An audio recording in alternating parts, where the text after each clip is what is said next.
Hai. Selamat datang kembali di channel Min Donghua. Di video kali ini kita akan melanjutkan cerita Donghua Battle Drop Devon. Nggak lama-lama lagi, kita langsung aja ke ceritanya. Cekidot. Jelas, di saat genting ini King Mu'er dengan berani melangkah maju untuk menghalangi jalan Xiaoyan. Apakah ini cerminan sikap klan Iblis Darah? Atau bahkan Kaisar Iblis King Horan? Melihat King Mu'er menanyanya, kepala istana obat semakin geram. Dengan adanya token Iblis Darah, King Horan telah menjadi Kaisar Iblis yang baru. Apakah itu berarti klan Iblis Darah berani bersikap arogan di hadapan saya? Nada suaranya berubah sinis, sebuah respon sekaligus ancaman. Kepala istana ini akan memberi pelajaran kepada siapapun yang berani menantang istana obat hari ini. Apa? Anda, klan Iblis Darah, ingin terjun ke dalam lumpur ini? Omong kosong. Dia suami saya, menantu klan Iblis Darah. King Mu'er hampir berseru. Dengan cepat mengumpulkan pikirannya, ia merutkan kening dan berpikir. Mengapa dia belum datang? Pada saat yang sama, ia menatap Master Istana Obat dan berkata perlahan. Xiaoyan dan klan Iblis Darah saya selalu berhubungan baik. Saya sudah lama mendengarkan, tapi apa yang Anda katakan sungguh sulit untuk meyakinkan semua orang. Tentu saja saya harus mencari keadilan untuknya. Oh, jadi ini hanya perilaku pribadi Anda, Nona King Mu'er? Nada bicara Master Istana Obat semakin tidak bersahabat. Meskipun Anda adalah adik Kaisar Iblis dan klan Iblis Darah Anda adalah keluarga kerajaan klan Iblis, tapi istana obat saya tidak takut pada Anda. Siapa yang pernah ditakuti istana obat Anda? King Mu'er meletakkan tangannya di pinggang rampingnya. Saya meminta orang-orang untuk keluar dan berkonfrontasi, tapi Anda membuat alasan. Saya meminta Anda untuk bersumpah, tapi Anda tidak berani. Ketika Anda tidak bisa membantah, Anda harus bertindak, dan Anda harus bertindak di kota Jusi. Apakah begini cara istana obat Anda bertindak tirani dan sombong, dan menginjak-injak konvensi dunia? Mendengar pertanyaan yang tajam ini, Xiaoyan dan rekan-rekannya tak kuasa menahan diri untuk memandang King Mu'er dengan cara baru. Bahkan mereka yang pernah mendengar reputasi King Mu'er yang keras kepala dan tidak masuk akal pun mulai memandangnya dengan cara baru. Bahkan kepala istana obat pun terkesan oleh King Mu'er. Namun ia terdiam hanya mendung dingin. Kepala istana ini berkata, hari ini saya akan memberi pelajaran kepada mereka yang berani menantang istana obat. Mengenai tindakan di kota Jusi, saya akan memberikan penjelasan kepada dunia nanti. Kemudian menghindari tatapan tajam King Mu'er, ia melihat sekeliling dan berkata, jika semua orang percaya bahwa istana obat saya tidak dapat menghukum mereka yang berani menantang kita di kota Jusi, saya akan mempertimbangkan sepenuhnya pendapat kalian. Ada yang keberatan? Silakan angkat tangan. Keagungan kepala istana obat begitu agung. Kemanapun tatapannya tertuju, semua orang menundukkan kepala. Tak seorang pun berani membalas tatapannya, apalagi mengangkat tangan. Kepala istana obat sangat puas dengan hasilnya, atau akan seperti ini. Ia berkata dengan bangga, Nona King Mu'er begini, tak seorang pun kecuali Anda yang keberatan. Silakan minggir untuk menghindari cedera yang tidak disengaja. Sambil berbicara, ia mengangkat tangannya berpura-pura menyerang. Namun tepat saat Master Istana Obat mengangkat tangannya, sebuah teriakan menggema dari kejauhan. Cobalah melukai seseorang. Dua sosok berwarna merah darah langsung datang. Siapa lagi kalau bukan Kaisar Iblis King Horan? Namun yang berteriak itu bukanlah King Horan, melainkan tetua keempat. Seorang Dodi bintang 8 dengan rambut merah darah yang flamboyan. Berbeda dengan King Horan yang hanya melototi rombongan istana obat dengan penuh wibawa. Tetua keempat muncul di hadapan King Mu'er bagai hantu. Tatapannya dingin tertuju pada Master Istana Obat. Aula alkimia sangat kuat. Bahkan mencoba membunuh orang di kota Jusi pun tak akan berani melawan. Dokinya melonjak liar, gelombangnya bergemuruh bagai badai petir. Dan Liu Yan, kalau berani, tampar telapak tangan Anda. Bagaimana mungkin seorang Dodi bintang 7 mampu menahan kekuatan dasar dari seorang petarung bintang 8 tingkat awal? Rombongan Istana Obat merasakan sesak di dada.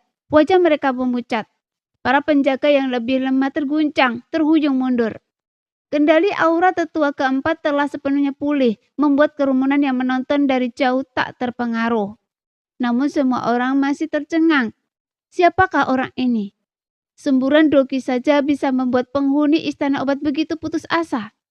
Dia pasti setidaknya bintang 8 kan? Tunggu, apa yang Dodi bintang 8 ini sebut sebagai Master Istana Obat? Dan Liu Yan?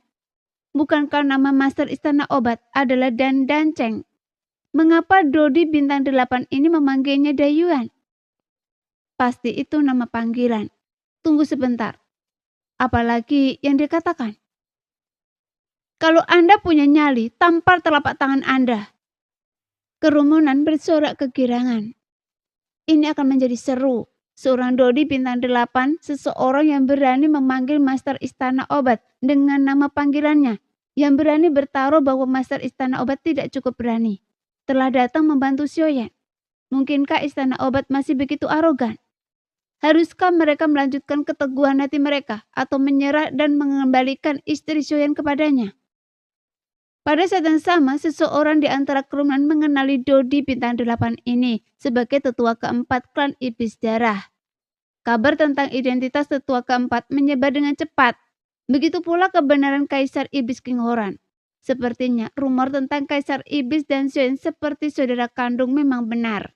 Jika tidak, mengapa Kaisar Iblis membawa tetua bintang 8 terkuat di klan?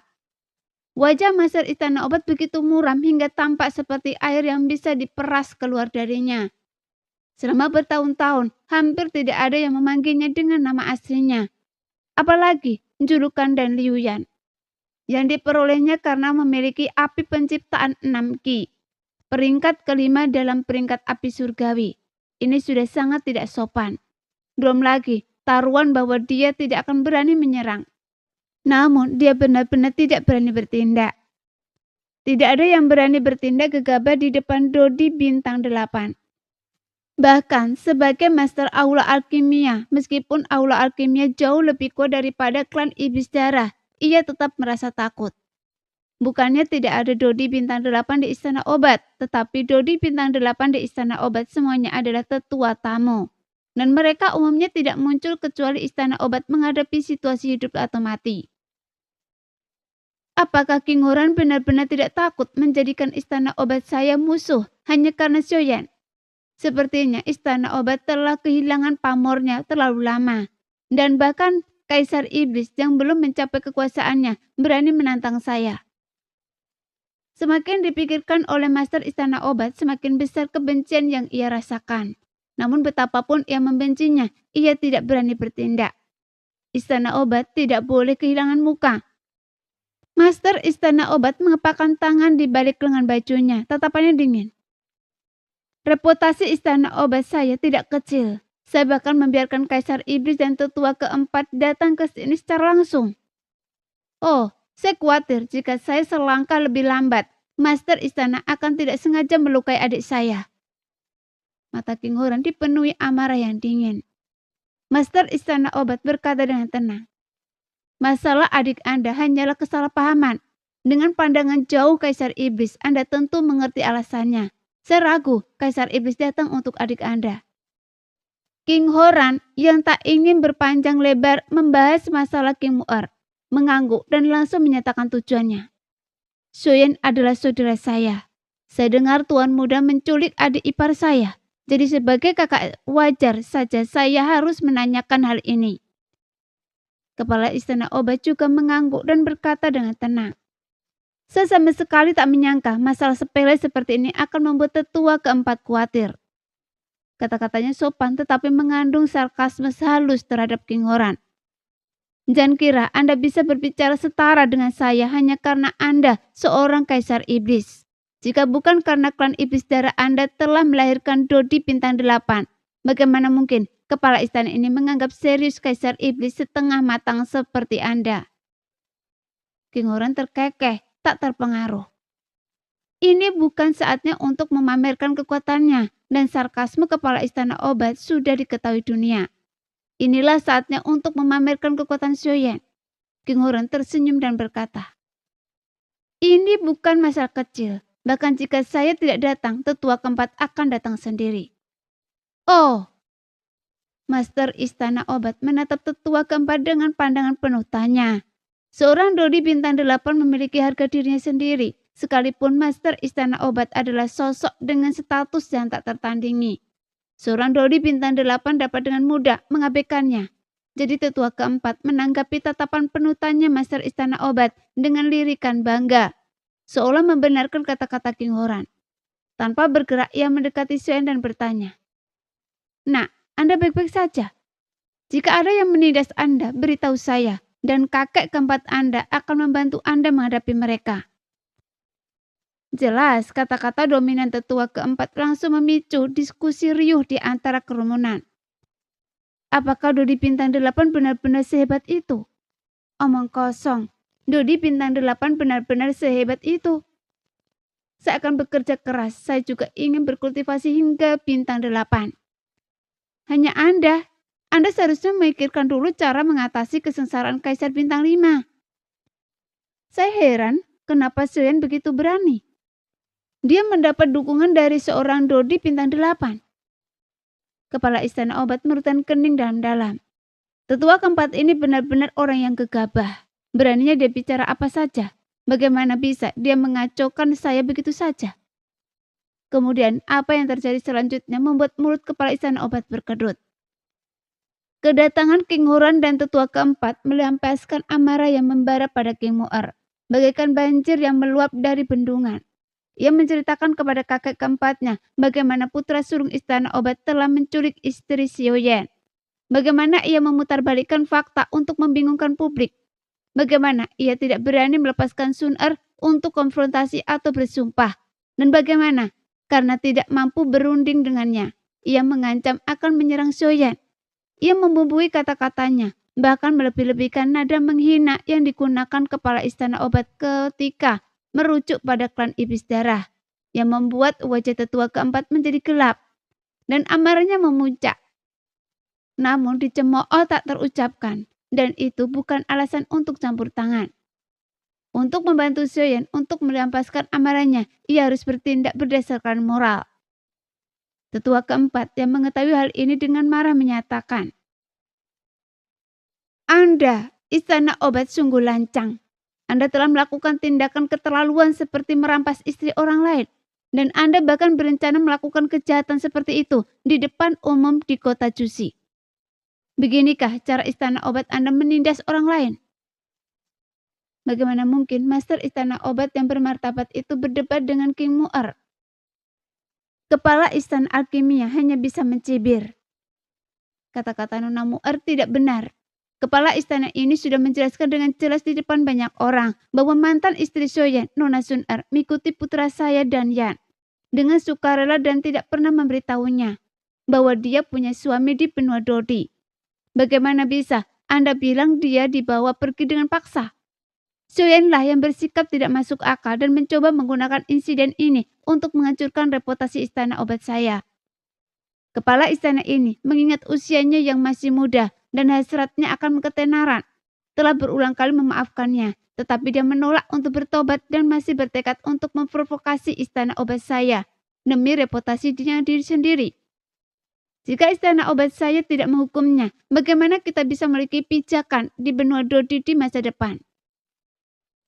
Ini hanya pernyataan sepihak Anda. Ini seperti membodohi anak berusia 3 tahun. Orang itu ada di tangan Anda, jadi Anda bisa mengarang apapun yang Anda mau. Tetua keempat segera membalas perkataan Master Istana Obat dan bertanya dengan tegas. Kalau Anda ingin meyakinkan semua orang, kenapa Anda tidak meminta Nona Sun Er untuk keluar dan berkonfrontasi? Kalau bukan omong kosong, kenapa Anda tidak berani bersumpah? Anda hanya membuang-buang waktu saya dengan Anda, karena Anda seorang Dodi bintang 8. Apa Anda benar-benar berpikir seorang Dodi bintang 8 bisa begitu sombong di hadapan saya?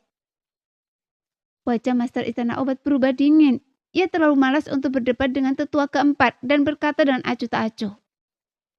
Ini masalah istana obat saya dan Sioyan. Apa hubungannya dengan Anda? Kalau jalannya tidak rata, tak seorang pun bisa melewatinya. Tetua keempat berkata dengan sedikit lebih marah. Lagi pula, Sioyan adalah saudara Kaisar Iblis dan teman dekat saya. Sekarang istrinya telah diculik oleh putra Anda. Bukankah seharusnya Kaisar Iblis dan saya membantunya mencari keadilan? Master istana obat mengabaikan tetua keempat dan menoleh ke King Horan lalu berkata, Kaisar Iblis, saya tahu Sioyan berhubungan baik dengan Anda. Tapi istana obat saya dan klan iblis darah Anda selalu memiliki hubungan yang baik. Ketika Anda naik tata Kaisar Iblis, istana obat saya juga datang untuk memberi selamat pada Anda. Apa menurut Anda pantas menghancurkan persahabatan baik antara istana obat saya dan klan iblis darah Anda yang telah berlangsung ratusan ribu tahun hanya demi Sioyan? King Horan tentu saja menanggap makna mendalam dari kata-kata Master Istana Obat. Dia mengacu pada persahabatan Sioyan dengan King Horan, sementara Istana Obat selalu menjalin hubungan dekat dengan klan iblis darah. Ini adalah peringatan baginya untuk membedakan antara urusan publik dan pribadi menilai situasi. Dia belum menyatukan klan iblis, jadi dia seharusnya tidak secara impulsif membuat marah Istana Obat, hanya karena persahabatan pribadi atau hal sepele seperti penculikan istri Sioyan. Karena ini tidak bijaksana bagi klan iblis darah. Sejujurnya, jika masalah ini bukan urusan Sioyan, King Horan tidak akan pernah secara pribadi terlibat dalam kekacauan seperti ini. Lagi pula, tidak ada yang ingin menciptakan musuh yang begitu tangguh seperti Istana Obat.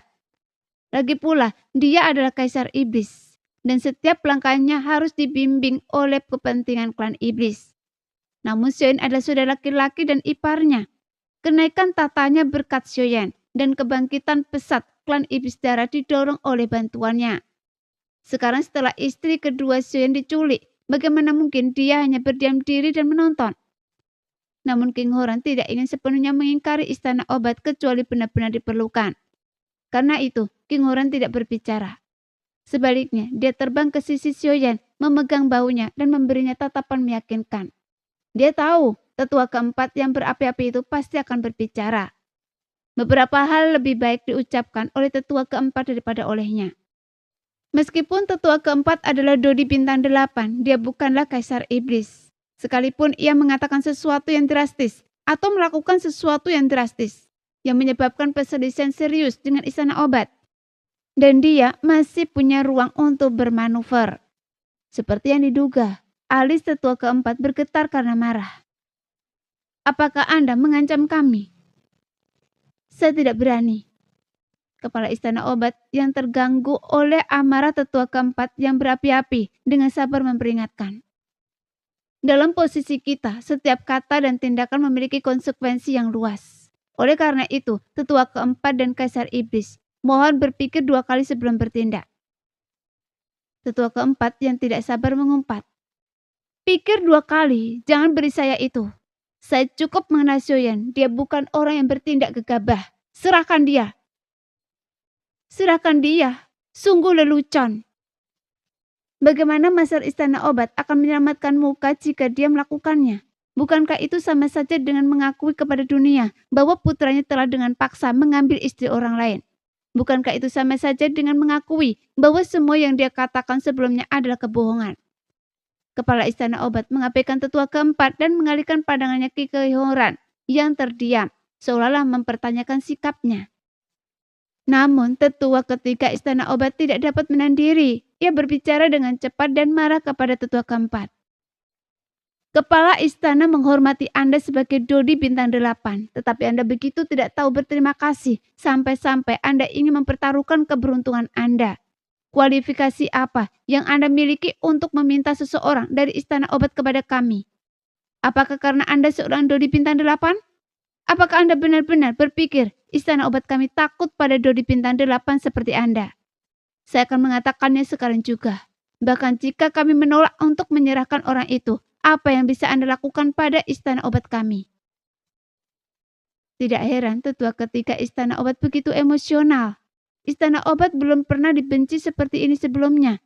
Sekarang bukan hanya klan Xio kecil yang berani datang dan memprovokasi mereka, tetapi seorang tetua dari klan iblis darah berani mengandalkan statusnya sebagai Dodi bintang 8 untuk berteriak dan memaki-maki master istana di depan umum. Ini benar-benar tak tertahankan. Ia tidak menyadari bahwa urat-urat di dahi master istana obat berdenyut dan ekspresinya terus berubah. Merebut paksa istri orang dan masih saja ribut-ribut, istana obat semakin berani mengabaikan keadilan dan kekaisaran. Tetua keempat melotot nakal ke arah tetua ketiga dengan penuh wibawa yang mengerikan. Anda bertanya, apa yang bisa saya lakukan pada istana obat Anda? Baiklah, akan saya tunjukkan apa yang bisa saya lakukan pada Anda. Setelah itu tetua keempat tersenyum sinis. Dokinya melonjak tak terkendali. Soyen, bawa anak buah Anda dan ikuti saya untuk menemukan istri Anda. Bodoh, ini menyebalkan. Master istana obat tak kuasa menahan diri untuk memarahi tetua ketiga dalam hati. Kenapa Anda memprovokasi Dodi bintang 8 di depan umum? Itu benar-benar bodoh. Tapi karena ia sudah memprovokasinya, ia tak mungkin menegur ketua ketiga lalu tunduk pada tetua keempat klan iblis darah. Seperti yang dikatakan tetua ketiga, bagaimana mungkin istana obat yang perkasa benar-benar takut pada Dodi bintang 8 sepertinya? Mencoba menyerbu istana dan saya. Master istana obat perlahan mengangkat tangannya. Tiba-tiba suara terompet bergema dari aula utama, diikuti oleh suara langkah kaki yang samar-samar.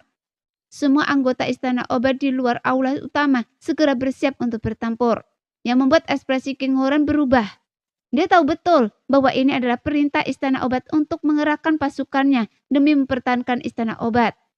Bahkan dengan jumlah orang-orang yang begitu banyak di hadapannya, King Horan tidak takut. Karena bahkan jika digabungkan, mereka bukanlah tandingan tetua keempat sendirian. Namun karena Master Istana Obat telah mengeluarkan perintah untuk mengerahkan pasukan demi mempertahankan Istana Obat, pasukan utama Istana Obat akan dikerahkan. Mampukah tetua keempat, dirinya sendiri, Xiaoyan dan yang lainnya melawan? Mampukah klan iblis darahnya sendiri dan klan Xiao benar-benar menahan mereka? Ekspresi King Horan menjadi sangat serius. Namun anak panah itu sudah berada di tali busur dan dia tidak punya pilihan selain bergerak maju. Bagaimana mungkin dia mundur? King Horan menatap dingin para penghuni istana dan semangat juangnya melonjak saat tatapannya tertuju pada Master Istana Obat tiba-tiba menjadi ganas. Inilah sikap Kaisar Iblis. Ia ingin melihat apakah penguasa Istana Obat benar-benar berani menyerangnya. Kaisar Iblis dan 4 tetua di kota Joshi, dan apakah ia benar-benar punya nyali untuk berperang melawan klan iblis darah dan para iblis? Saudaraku, Xuan merasakan dengungan di kepalanya. Gelombang semangat juang yang tak terbendung menyebar ke seluruh sel. Darahnya mendidih. King Horan, sebagai Kaisar Iblis secara pribadi telah memimpin tetua keempat untuk menyingkirkan semua kekhawatiran dan berjuang untuknya. Bagi Sun Er, bahkan jika ia mengorbankan nyawanya, apa gunanya? Ia mencengkram penguasa abadi api surgawi erat-erat. Matanya menyala-nyala dan niat membunuh yang mengerikan. Di belakang Xiaoyan, Xiaoyan dan yang lainnya juga melonjak dengan semangat juang, melototi para penghuni istana obat, siap untuk pertempuran sengit. Hampir bersamaan pintu masuk utama ke aula istana obat terbuka, dan ratusan Dodi bintang 5 dan 6 termasuk lebih dari 20 Dodi bintang 7 berbaris keluar, dipimpin oleh Dodi bintang 7 puncak 4 atau 5. Di kedua sisi tangga, sosok bintang 5 dan 6 berjajar di tanah. Bilah tajam mereka diarahkan serempak ke arah Xiaoyan dan kelompoknya. Cahaya dingin mereka berkilauan di bawah sinar matahari. Sementara itu, lebih dari 20 Dodi bintang 7 menjaga para penjabat tinggi istana obat. Langkah mereka terhuyung-huyung saat membentuk formasi. Formasi ini, yang dikenal sebagai formasi Danming, adalah salah satu formasi pelindung istana obat. Meskipun tidak sedalam yang dipraktekkan oleh Xiaoyan dan rekan-rekannya, dengan lebih dari 20 Dodi bintang 7 yang bereaksi, kekuatannya tak diragukan lagi, luar biasa, dan tak bisa diremehkan. Menjelang penyelesaian formasi, Dan Yan, yang tetap diam sejak kedatangan King Horan dan tetua keempat, tiba-tiba mengambil posisi. Tak diragukan lagi menjadi pemimpinnya. Merasakan superioritasnya sendiri, wajah Dan Yan memerah karena gembira. Ia menatap tajam ke King Horan, Xiaoyan dan yang lainnya, mengungkapkan niat membunuh yang sebelumnya ia sembunyikan. Fondasi istana obat memang sangat dalam.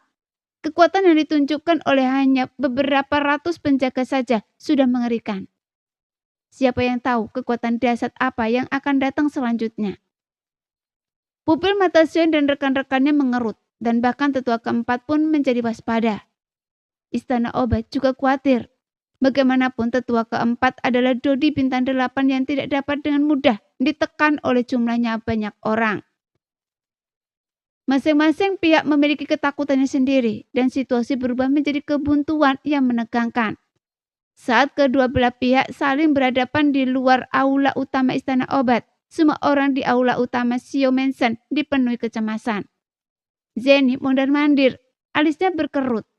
Setelah menerima pesan Sioyen, Jenny bertindak tegas, memerintahkan Lei Salong untuk memimpin pasukan utama Shio Mansion untuk bergegas ke sana. Sioyen dan rekan-rekannya telah pergi ke istana obat untuk menyelamatkan Sun Er. Jika mereka tidak dalam kesulitan, mereka tidak akan pernah mengirim pesan meminta bantuan. Bersaing dengan raksasa seperti istana obat yang berniat melenyapkan Sioyen, menempatkan nyawa Sioyen dan anak buahnya dalam bahaya yang mengancam. Tidak peduli seberapa besar tim utama perlu tetap merahasiakannya dan betapa sedikit waktu yang dibutuhkan untuk mengungkap mereka. Mereka harus dikerahkan sekarang. Jenny bahkan menginstruksikan Lei Salong agar semua anggota tim utama membawa pil huntian mereka dan bersiap untuk pertempuran sengit. Namun meskipun kehadiran 1.500 Dodi bintang 5 yang mengesankan, mereka bukanlah tandingan istana obat yang perkasa. Jenny hanya berharap bahwa pasukan terkuat yang dapat dikirim oleh istana Shio ini dapat menunda gempuran pertempuran. Mengulur waktu untuk mendapatkan dukungan dari pasukan sekutu. Namun, mengenai pasukan sekutu yang biasa itu, kerutan di dai Jenny semakin dalam saat ia menatap komunikator di tangannya. Bagaimana kabarnya? Ada tanggapan? Sioyo bertanya kepada Jenny dengan cemas. Klan obat langsung setuju dan dengan sedang dalam perjalanan. Namun dengan kekuatan mereka hanya bisa menjadi pengalih perhatian. Klan binatang iblis cukup berpengaruh dan berkat Cailin, mereka kemungkinan besar bersedia membantu. Namun wilayah mereka terlalu terpencil dan tidak ada susunan transportasi yang menghubungkan mereka ke kota Jushi. Saya khawatir mereka tidak akan bisa tiba sebelumnya. Jenny mendesah. Sesudah menyampaikan semua yang saya bisa kepada kamar dagang dan klan Hejian, merayu mereka merunding dengan mereka dan menjanjikan keuntungan besar. Tapi waktu terus berjalan, jadi mereka mungkin masih mempertimbangkan. Bagaimana dengan klan Monster? King Lin adalah gadis suci klan Monster dan dia penuh harapan terhadap klan Monster. Jenny mengangguk dan menggelengkan kepalanya. King Lin sangat cemas ketika mendengar bahwa dia akan pergi ke istana obat untuk menyelamatkan Sun Er. Tapi dia hanyalah seorang gadis suci dan tidak memiliki kekuatan untuk memobilisasi orang. Masih belum diketahui apakah dia bisa meyakinkan Raja Monster. Melihat wajah Sioyo yang muram, Jenny menghiburnya. Untungnya, Raja Iblis dan tetua keempat sudah bergegas ke istana obat. Diperkirakan mereka akan tiba sekarang. Dengan Raja Iblis dan tetua keempat di sini, keselamatan Tuan Muda Shio dan yang lainnya untuk sementara aman. Namun ini menyangkut reputasi istana obat. Jika istana obat ingin melepaskan Sun Er dan menyelamatkan Sun Er, Raja Iblis dan tetua keempat saja tidak cukup. Pasukan lain juga harus menekan istana obat. Jika tidak, pertempuran ini tak terelakkan. Dan Tuan Muda Shio dan yang lainnya akan berada dalam bahaya. Jenny terlalu mengenal Sioyen. Jika istana obat tidak membebaskan Sun Er, Sioyen akan mempertaruhkan nyawanya untuk menerobos masuk ke istana obat demi menyelamatkannya. Apa yang harus kita lakukan? Semua orang sangat cemas, dan Sioyo bahkan lebih cemas lagi seperti semut di wajan panas. Bukankah kamar dagang adalah mitra kita? Bukankah klan Shio kita adalah keluarga cabang dari keluarga Zen? Dan klan Monster biasanya hubungan kita begitu baik. Mengapa kita menjadi begitu? Sekarang kita tidak bisa menunda lagi. Jenny memaksakan senyum pahit. Mereka dulu berhubungan baik dengan kita, entah karena keuntungan atau karena mereka melihat potensi kita, atau karena mereka membutuhkan kita untuk sementara waktu. Jika itu hanya pertengkaran kecil, mereka mungkin akan membela klan Shio. Tetapi sekarang, Jika mereka diminta untuk menyinggung istana obat demi kita, atau bahkan sepenuhnya menentang istana obat, mereka harus berpikir 2 kali. Sambil melirik Xiaoyu yang geram, Jenny merasa perlu menjelaskan situasi saat ini kepada semua orang dan melanjutkan. Di mata kamar dagang, keluarga Zen, dan klan Monster, masalah ini bukan hanya sekedar membantu kita memaksa istana obat untuk menyerahkan Sun Er, tetapi juga masalah posisi kekuatan-kekuatan besar yang jauh lebih rumit dari yang kita duga. Situasinya rumit. Sikap dan keputusan mereka kali ini dapat berdampak besar pada masa depan penuh Dodi. Dengan kata lain, membela klan Xiu sekarang sama saja dengan menentang istana obat. Mereka semua tahu potensi besar klan Xiu. Jika mereka tidak membelanya sekarang, mereka akan kehilangan kesempatan emas untuk menawarkan dukungan dan benar-benar membangun hubungan baik dengannya. Kebangkitan kekuatan apapun selalu diiringi oleh kemunduran kekuatan lainnya. Mereka tahu betul bahwa jika klan Xiu bangkit akan sangat sulit bagi mereka untuk ikut menikmati kesuksesannya. Namun klan Xiu masih merupakan kekuatan potensial dan mereka belum tentu menganggapnya layak. Jadi bagaimana mereka berani menentang istana obat secara terbuka atas status klan Xiu saat ini? Jenny menganalisis dengan seksama keraguan aliansi pedagang, klan Zen dan klan Monster. Semua orang dipenuhi emosi, namun juga merasa tak berdaya, bahkan sedikit putus asa. Meskipun kamar dagang bekerja sama erat dengan Xiuyan, mereka juga bersaing ketat dengan istana obat, baik secara terbuka maupun diam-diam dalam penjualan pil obat. Namun itu murni komersial. Sebagai penyuling ramuan terbesar, istana obat dan kamar dagang, distributor terbesar, mereka memiliki berbagai kolaborasi. Setidaknya masing-masing adalah klan komersial utama. Kamar dagang yang mengutamakan keuntungan, tentu saja harus mempertimbangkan untung ruginya dengan cermat. Mengapa mereka mengorbankan istana obat untuk membantu Xiuyan? Terlebih lagi, kamar dagang selalu mengutamakan perdagangan dan tidak memiliki kekuatan militer untuk mengintimidasi istana obat. Bagi keluarga Zen, meskipun klan Xiu merupakan klan cabang, mengirimkan pasukan untuk mendukung Xiuyan merupakan langkah yang wajar bagi keluarga Zen. Namun Zen Yongfu, sebagai kaisar manusia, tak diragukan lagi cerdik, selalu mengutamakan kepentingan seluruh umat manusia dan klan Zen dalam setiap langkahnya. Klan Xiu hanyalah klan kecil yang tak berarti bagi keluarga Zen. Meskipun memiliki potensi yang besar, sejak kemunculan Xiuyan, itu hanyalah potensi. Keluarga Zen belum memanfaatkan potensi ini. Yang tersisa hanyalah ikatan antara klan utama dan klan cabang, serta sedikit kebanggaan yang diperoleh dengan penangkapan paksa istri kepala keluarga klan cabang oleh istana obat. Apakah hubungan dan sedikit kebanggaan ini pantas untuk melawan istana obat? Hanya seorang wanita. Terlebih lagi kemarin Xiuyan membawanya ke istana obat untuk menyelamatkan istrinya karena Jenny. Apakah kaisar manusia Zen Zhongfu benar-benar tak menyimpan dendam? Klan Monster bahkan lebih tidak dapat diandalkan. Selain bantuan Xiuyan dalam menyempurnakan pil peremajaan untuk leluhur klan Monster dan membantu mereka menemukan gadis suci, Xiuyan dan klan Monster hampir tidak memiliki hubungan dekat. Pil itu hanyalah pil permajaan dan Raja Monster telah membayar imbalan yang besar untuk itu. Jadi apa hubungannya? Mengenai bantuan, menemukan gadis suci, apakah begitu besar sehingga klan Monster berani menyinggung istana obat? Dari 3 ras, manusia, iblis, dan monster, klan Monster yang tidak memiliki alkemis, memiliki permintaan terbesar untuk ramuan istana obat. Adapun King Lin, seperti yang dikatakan Jenny, dia hanyalah seorang gadis suci yang memiliki apa yang disebut posisi tertinggi. Dia tidak memiliki kekuasaan nyata atas keputusan-keputusan besar. Semuanya berada di tangan Dewan Tetua, Raja Monster, dan bahkan leluhur klan Monster.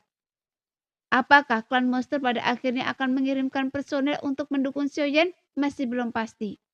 Bahkan jika mereka melakukannya, penundaan dalam negosiasi kemungkinan besar berarti upaya mereka akan sia-sia.